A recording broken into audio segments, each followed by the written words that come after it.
And I've got news for those of you who believe that 4x4s are the work of Satan. We found one that is. But first, it's Morris in what could possibly be the fastest production SUV on the planet. This is a Subaru Forester XTE-N.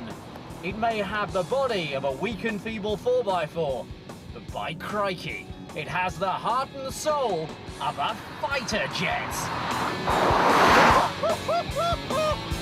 Under normal circumstances, this 2.5-litre Boxer engine is phenomenally quiet. But give it some welly, and you'll hear the unmistakable roar of that flat 4, the trademark of the Impreza Wrx. This car is much lower than most off-road vehicles, which makes it incredibly agile for a 4x4.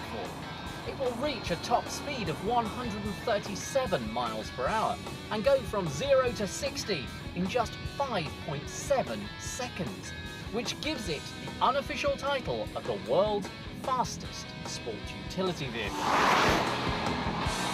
In terms of competitors, well, there aren't any. It's just too cheap and too quick.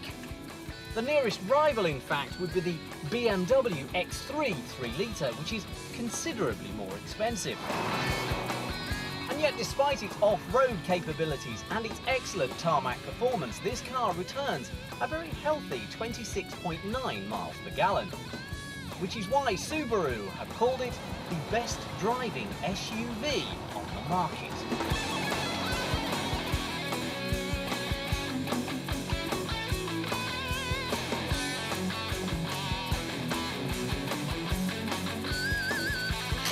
Traditionally, the Forester has had, shall we say, a Japanese economy feel about it, sporting cheaper plastics and, to be perfectly frank, design heritage stretching all the way back to those early Datsun-esque immigrants.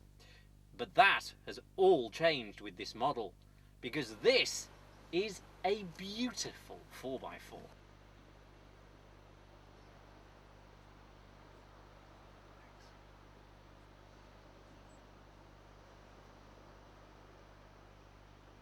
The Forester is fighting back with an entirely new look.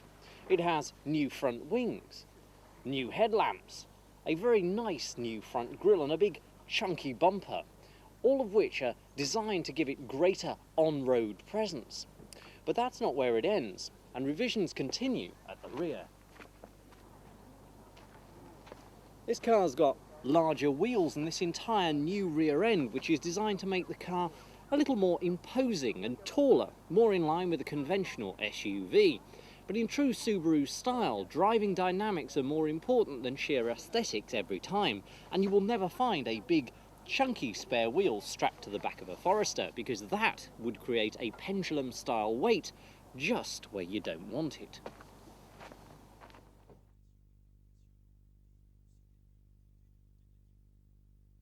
For example, Subaru tell us that all models now boast electrically folding door mirrors, which will be here.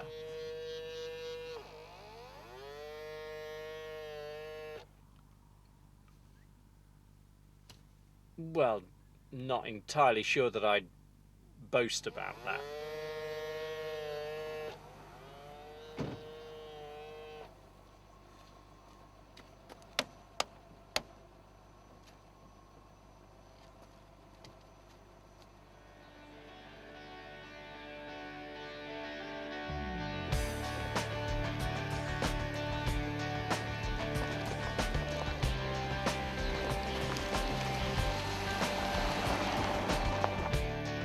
But it's not just petrol heads like us that love the Forester.